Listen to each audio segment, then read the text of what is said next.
Bapak, Ibu, dan saudara sekalian, saya ingin membaca bagi kita dari Wahyu pasal yang pertama, ayat yang keempat hingga ayat yang ke-8.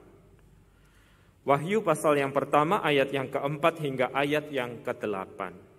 Dari Yohanes kepada ketujuh jemaat yang di Asia Kecil, kasih karunia dan damai sejahtera menyertai kamu dari Dia yang ada, yang sudah ada, dan yang akan datang, dan dari ketujuh roh yang ada di hadapan tahtanya.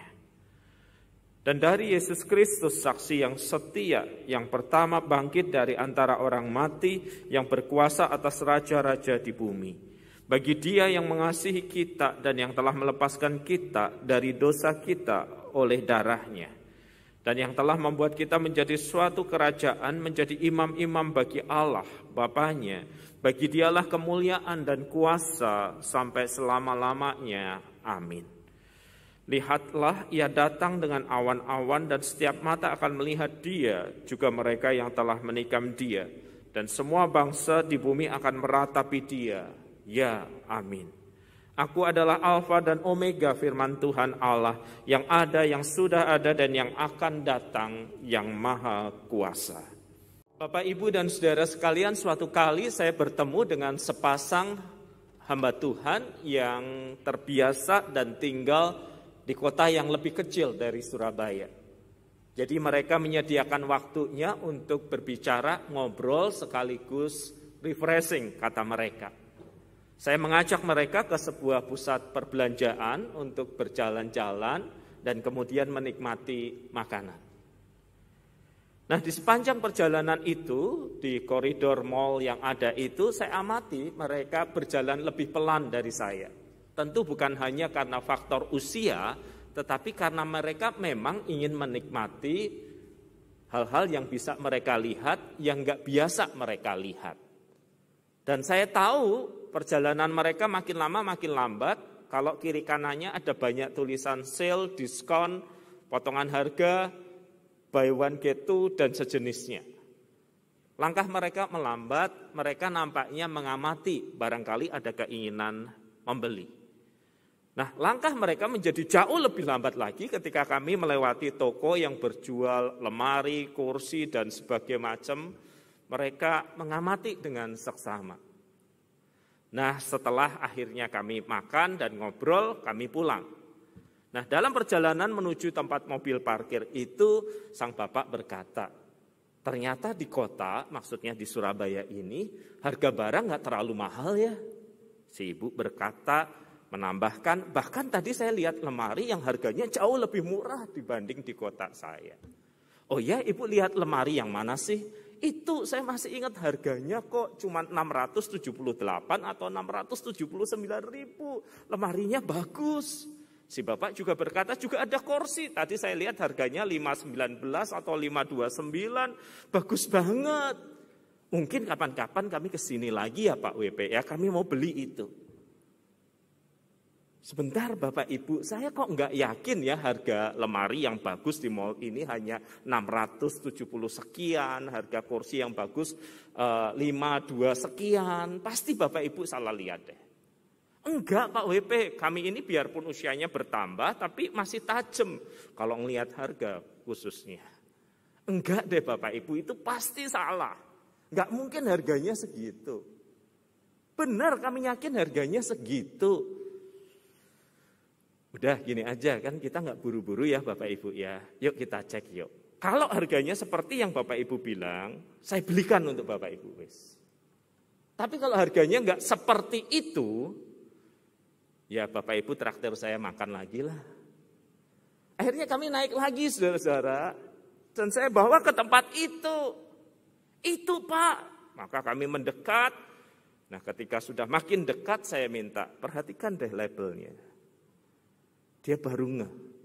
679 kali kecil 12. Ya kan? Anda kan tahu label harga yang modelnya kayak gitu kan. Dari jauh kelihatan 529, murah banget. Begitu didekati kali 12. Si ibu si bapak kaget lalu berkata, jadi ini maksudnya, iya kalau bapak ibu bayar 1 bulan 500 sekian, 600 sekian, Bapak Ibu bayar selama 12 kali. Wah, kenapa sih Pak nggak ditulis aja harganya total? Kalau ditulis harganya total, Bapak Ibu nggak akan mampir, lihat kan? Apa yang kita lihat, saudara-saudara, akan mempengaruhi apa yang kita pikirkan. Apa yang kita pikirkan nanti akan mempengaruhi apa yang kita lakukan, bukan? Itu sebabnya kalau hari Minggu ini, habis ini Anda jalan-jalan di mall, Anda akan lihat banyak sign, banyak hal yang Anda bisa lihat yang menarik Anda ke situ. Kalau Anda scrolling media sosial Anda, melihat iklan-iklan itu, semua ditampakkan secara visual sangat baik. Supaya apa? Apa yang kita lihat akan menjadi apa yang kita pikirkan, apa yang kita pikirkan akan menjadi apa yang kita lakukan. Pertama mungkin kita bisa mengabaikan sambil berkata, bagus sih tapi mahal. Besok iklannya muncul lagi, bagus sih tapi kok masih agak mahal ya. Besoknya muncul lagi, bisa dicicil 24 kali. Tanpa uang tambahan lagi, mulai mikir. Besoknya tahu-tahu Anda klik. Apa yang kita lihat mempengaruhi apa yang kita pikir, mempengaruhi apa yang kita lakukan. Tapi sayangnya di dalam hidup ini kita tidak selalu bisa memilih apa yang kita lihat. Di dalam perjalanan hidup sehari-hari, saudara-saudara, kadangkala kita harus melihat kedukaan, kadang kita harus melihat air mata, kadang kita harus melihat kematian, kadang kita harus melihat tragedi, kadang kita harus melihat banyak hal yang kita nggak pengen lihat, tetapi nggak bisa dienyahkan begitu saja. Dan kalau apa yang kita lihat itu yang terjadi di dalam kehidupan kita mempengaruhi pikiran kita, mempengaruhi tindakan kita, maka pertanyaannya adalah bagaimana kalau yang kita lihat itu sesuatu yang gelap, memaitkan hati, membuat putus asa. Bagaimana kalau yang kita lihat itu duka cita dari orang yang kita kasihi? Bagaimana yang kalau kita lihat itu keputusasaan dari anggota keluarga kita? Bagaimana ya kalau kita lihat itu masalah pada diri suami, istri, atau anak kita, atau orang tua kita? Bagaimana kalau yang kita lihat itu semuanya adalah problem? Maka pada titik itu biasanya kita akan merasa tidak berdaya, bukan? Capek, lelah. Masalah nggak selesai, problem ada, kedukaan terjadi. Sehingga di dalam kondisi dipengaruhi yang kita lihat dan membuat tidak berdaya itu, beberapa orang memutuskan untuk mengakhiri kehidupannya. Sepanjang pandemi sampai sekarang, mungkin ada 5-6 orang yang saya kenal yang memutuskan untuk mengakhiri kehidupannya. 1-2 meninggalkan surat dan permintaan maaf kepada keluarga, juga untuk dititipkan kepada saya. Sorry Pak WP harus nempuh jalan ini, saya nggak lihat apa-apa lagi, semuanya gelap. Kadang-kadang kehidupan memaksa kita untuk melihat sesuatu yang gelap dan tidak menyenangkan. Dan itu yang terjadi juga dengan jemaat penerima kitab Wahyu. Mereka hidup pada tahun kurang lebih 90 sampai 100, Kristus naik ke surga tahun 30-an. Jadi mungkin 50-60 tahunan setelah Kristus naik ke surga, mereka sudah harus menghadapi kenyataan yang begitu brutal. Mereka dianiaya karena tidak mau menyembah kaisar, mereka berpindah dari satu tempat ke tempat yang lain. Beberapa orang ditangkap untuk diadu dengan binatang di stadion, disaksikan banyak orang. Beberapa orang ditangkap, diikat di dalam sebuah tiang, diberi cairan khusus untuk kemudian dinyalakan sebagai penerang. Coba bayangkan kalau diri kita adalah orang Kristen mula-mula yang menjadi penerima surat Wahyu ini. Anda seorang ibu yang mendengar kabar sejak anak Anda ditangkap, berita beredar bahwa anak ibu kemudian dinyalakan sebagai obor yang menyala. Anda bisa membayangkan teriakan anak Anda. Beberapa saat kemudian Anda mendapatkan kabar bahwa suami Anda ditangkap dan dijadikan tontonan di stadion, dilawankan dengan binatang.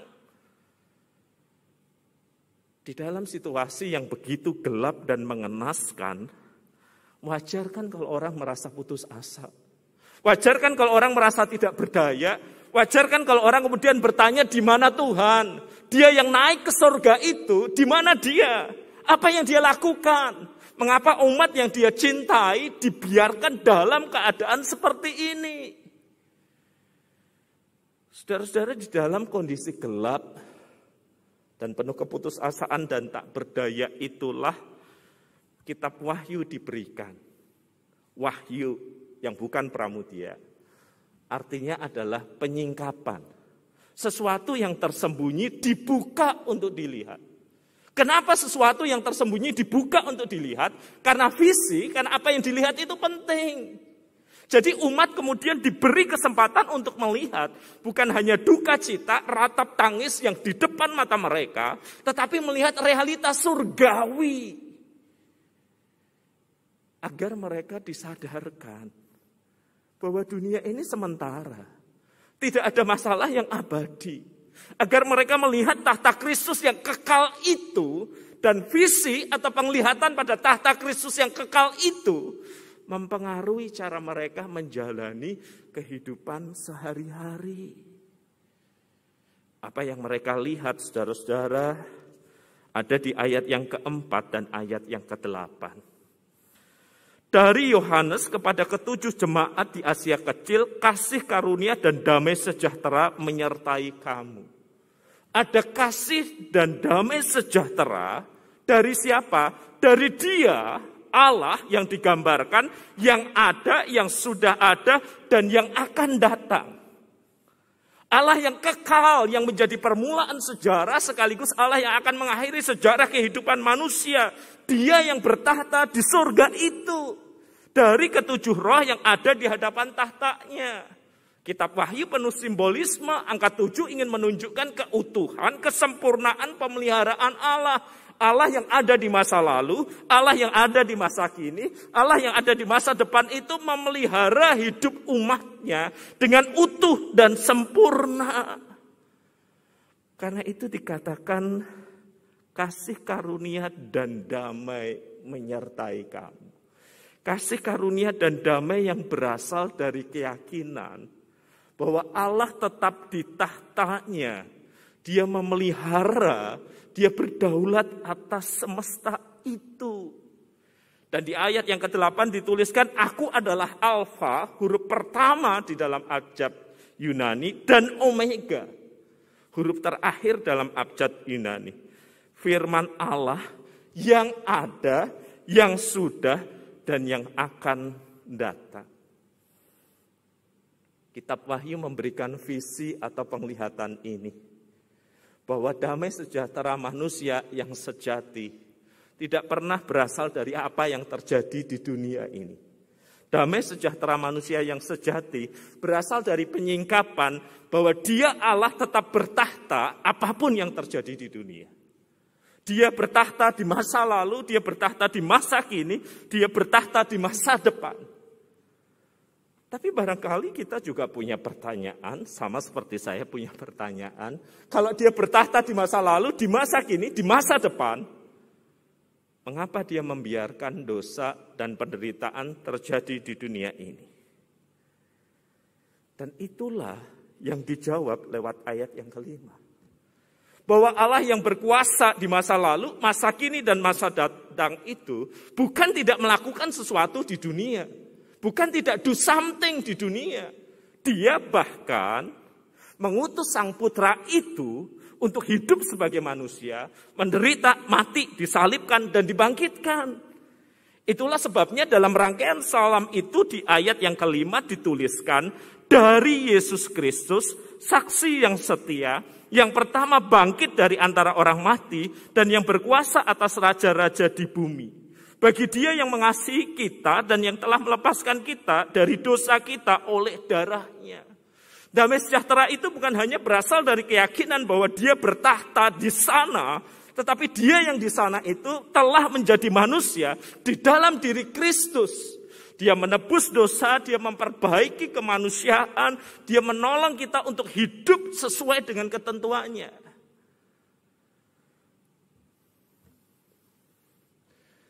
Kadang saya juga bertanya, apa artinya saya percaya kepada Tuhan kalau Dia tidak bisa merasakan apa yang dirasakan manusia? Tetapi pertanyaan itu terjawab bukan? Bahwa di dalam keyakinan iman Kristiani, Sang Firman itu menjadi manusia. Dia mengalami pengalaman-pengalaman manusia. direndahkan, dihina, dicobai, ditikam oleh orang yang dipercaya, dijual dengan harga seorang budak oleh orang yang dipercayai. Dia yang di sana adalah Allah yang mampu menyelami air mata, pergumulan, sakit hati, luka, bahkan kematian manusia. Dia di sana bukan Allah yang dingin, beku, dan kaku.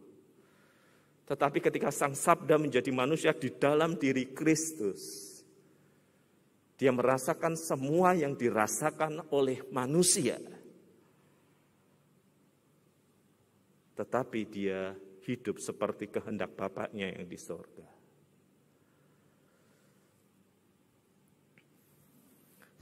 Di dalam ruang konseling, saudara-saudara, seringkali terjadi percakapan seperti ini.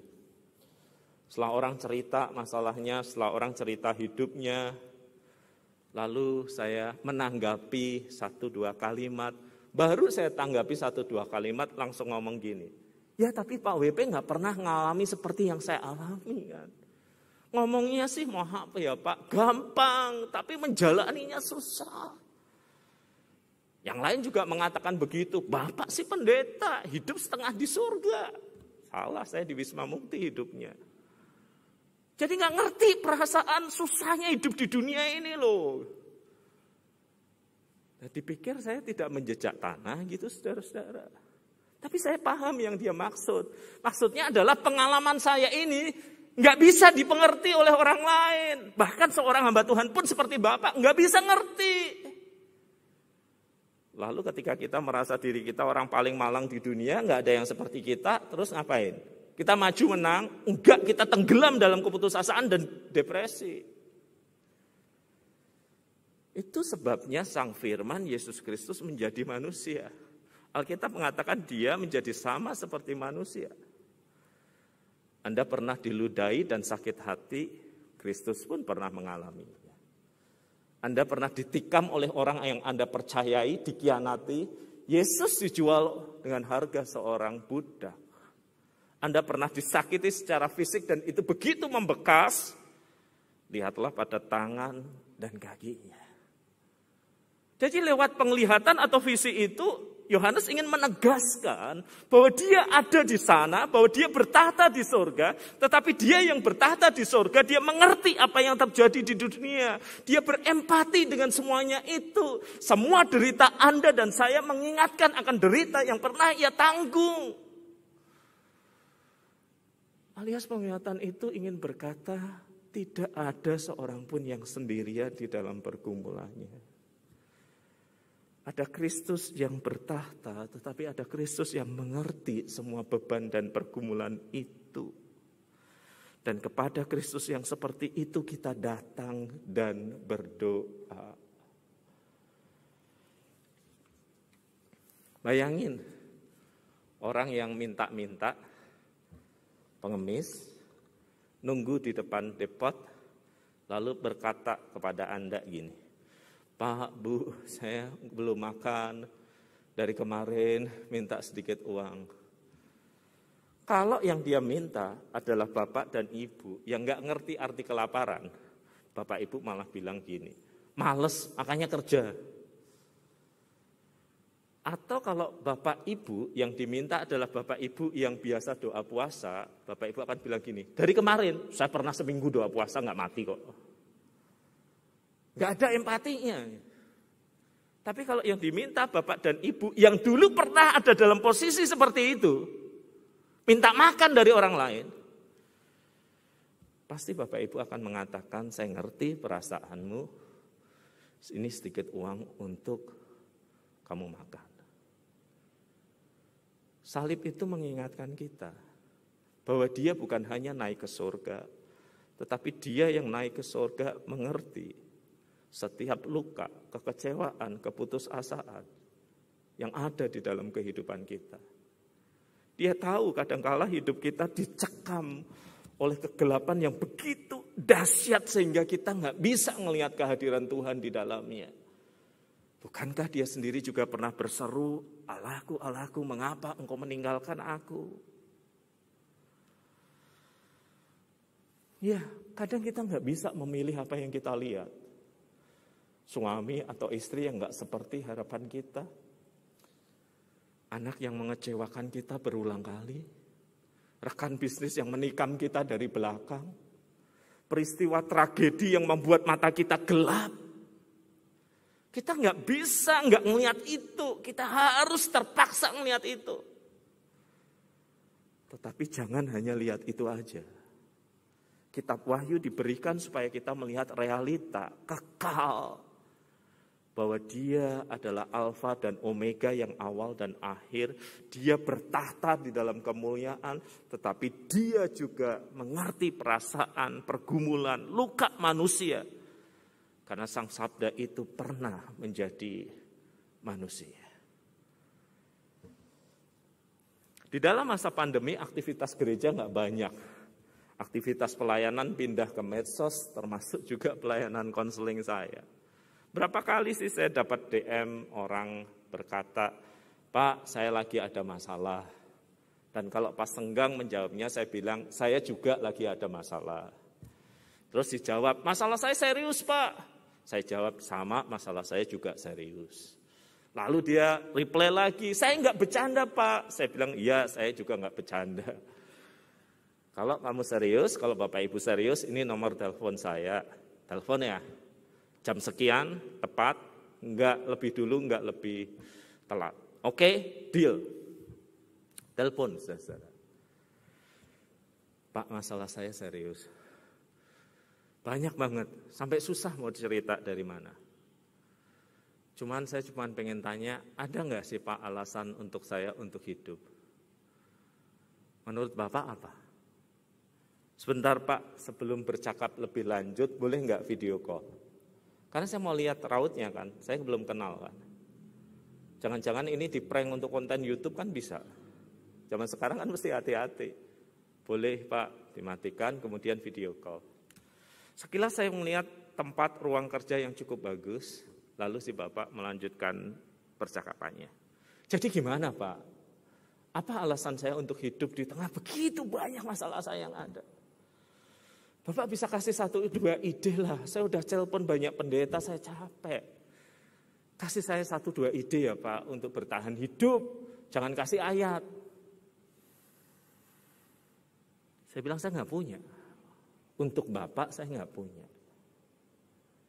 Karena apapun yang saya berikan, nanti Bapak pasti akan berkata, 'Pak WP nggak ngalami sih, Bapak nggak di posisi saya sih.'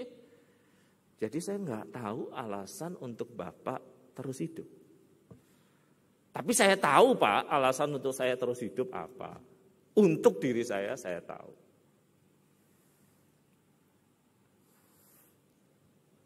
Jadi, terus gimana ini Pak? Saya bilang, "Saya tidak menemukan alasan yang bisa saya berikan kepada Bapak, lalu Bapak ambil. Ini alasanku untuk hidup." Nggak bisa, situasi unik. Bapak harus ketemu sendiri. Sehingga ketemu Pak. Gimana kalau saya bunuh diri saja? Gimana kalau saya udah putus asa, udahlah saya terjun aja dari gedung ini, saya tabrakin ini dan itu. Saya bilang, ya beberapa orang mengambil langkah itu. Tapi boleh nggak saya cerita dikit? Gini loh Pak, kalau Bapak punya mobil, dan saya rasa Bapak punya mobil mungkin lebih dari satu. Mobil itu berjalan lancar, baik gitu ya. Bapak senang, Bapak nyaman, Bapak enjoy. Terus suatu pagi ketika Bapak mau pergi ke kantor, mobil itu Bapak start nggak jalan. Nah ketika mobil itu Bapak start nggak jalan, apa yang kemudian Bapak lakukan? Akankah Bapak berkata, "Saya nggak mau pakai mobil lagi, saya mau jalan kaki aja, saya mau nunggang kuda aja, saya buang mobil itu"? Saya rasa Bapak nggak melakukannya begitu kan? Bapak pasti akan cek, ini paling akinya. Kemudian Bapak telepon, aki itu diantar, jalan lagi. Saya kira begitu juga dengan hidup kita. Kalau ada sesuatu yang membuat hidup nggak jalan seperti sesuai harapan, kan bukan hidupnya yang dijauhi, bukan hidupnya yang dibuang, bukan berkata aku pengen mati saja, tetapi masalahnya yang diperbaiki. Dan kadang memperbaiki masalah itu kita nggak mampu sendiri. Bahkan di dalam banyak hal kita nggak mampu sendiri. Disitulah pentingnya Pak, ngelihat Tuhan yang berkuasa itu, Dia yang mengasihi kita. Saudara, tiap orang punya air matanya sendiri, termasuk saya. Tiap orang punya kegelapannya sendiri, termasuk Anda dan saya. Tiap orang punya dukanya sendiri, Anda dan saya. Dan di dalam semuanya itu yang memaksa kita untuk melihat, berurusan, menatap, kita butuh melihat sesuatu yang lain. Realita surgawi bahwa Dia bertahta. Dan Dia yang bertahta itu Dia yang penuh kasih dan cinta kepada kita. Kita butuh mencuci mata kita dari semua hal yang membuat mata ini tidak jernih melihat. Melihat sesuatu yang berbeda, yang memberi kekuatan pada kita. Kenapa sih tiap weekend Anda jalan ke gereja dan juga nanti mungkin ke tempat makan atau ke mall atau keluar kota bahkan? Karena melihat hal yang sama terus-menerus menghasilkan kejenuhan. Anda dan saya berkata, saya butuh cuci mata, melihat sesuatu yang berbeda. Begitu pula ketika hidup ini udah terlalu pekat dengan gelapnya masalah, gelapnya problem. Kita perlu melihat sesuatu yang berbeda. Kita perlu berdoa untuk melihat Dia yang bertahta. Dan Dia yang bertahta itu, Dia yang mencintai hidup kita. Dan begitu mencintainya, sehingga Dia memberikan hidupnya bagi kita. Dan pemberian yang berharga ini, masa kita akan buang begitu saja?